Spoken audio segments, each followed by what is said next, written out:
Hi everyone, Alice here. I wanted to talk with you briefly about quiz number one.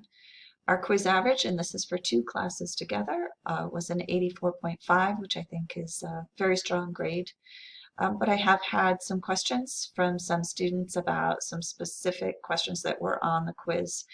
This is a new edition of the textbook, and when I went back through, it looks as though some of the questions were not included in the textbook material. Some of those actually were included on one of the two PowerPoints I provided.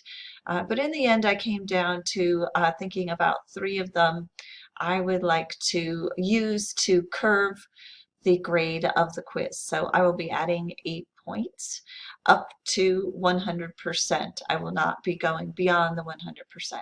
So I'll be, take a look at the grades and within the next hour or so, and you should be able to see the change in the grade.